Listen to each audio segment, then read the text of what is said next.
मिरज शहरातील प्रभाग क्रमांक 6 मधून राष्ट्रवादी काँग्रेस अजित पवार गटचे अधिकृत उमेदवार आजम मोहम्मद काझी यांच्या प्रचाराची सुरुवात उत्साहपूर्ण वातावरणात भव्य पदयात्रेने करण्यात आली।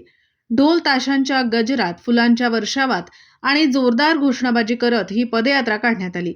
दरम्यान आजम काझी यांच्यावर हद्दपारीचा प्रस्ताव मांडण्यात आल्याने प्रभागातील राजकीय वातावरण चांगलेच तापले असून कार्यकर्त्यांमध्ये तीव्र संताप व्यक्त होत आहे। हा प्रस्ताव अन्यायकारक असल्याचा आरोप करत ही लढाई अन्यायाविरुद्ध असल्याचे कार्यकर्त्यांकडून स्पष्ट करण्यात आले। याआधी उमेदवारीबाबत पक्षांतर्गत मतभेद व विरोध असल्याच्या चर्चांना उधाण आले होते।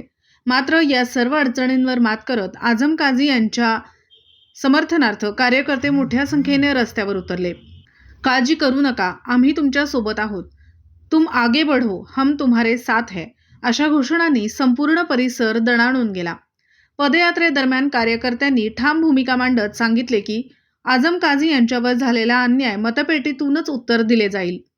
ही निवडणूक अन्यायाविरोधातील संघर्ष असून प्रभाग क्रमांक 6 मधील जनता योग्य वेळी योग्य निर्णय घेईल असा विश्वास व्यक्त करण्यात आला।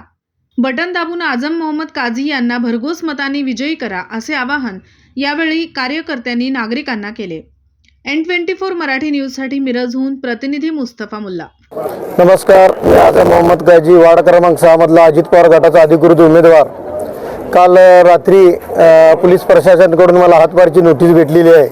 जसं वार्ड क्रमांक 6चा पॅनल झाले, आमचे सहयोगी मित्र माजी महापौर मैनुद्दीन बागवान यांचं अर्ज उडवण्याची त्यांनी अक्कल लढवली, ती अक्कल आम्ही हाणून पाडली। त्याच्यानंतर डाव आखण्याचा प्लॅन माझ्यावर झालेला आहे आणि त्या हिशोबानं रात्री ऐनवेळेस 21ला बोलून आम्हाला पोलीस प्रशासनाने नोटीस दिली आहे की तुम्हाला 6 महिन्यासाठी हातभार करत आहे। आणि मी अधिकृत उमेदवार असल्यामुळं परवा दिवशी आपल्या जिल्ह्याचे पालकमंत्री चंद्रकांत दादा यांनी एक मेसेज दिला की गृह खाता आमच्याकडे आहे आणि माझ्या बदल्यात त्याचा पुरेपूर उपयोग त्यांनी केलेला दिसतोय। तर माझ्या भागातली जनता, मायबाप जनतेवर माझा विश्वास आहे, त्याचा उत्तर जनता ही मताच्या स्वरूपात 16 तारखेला त्यांना निश्चित देईल। दिवसभरातील घडामोडींचा आढावा घेण्यासाठी पाहत रहा N24 मराठी न्यूज चॅनल।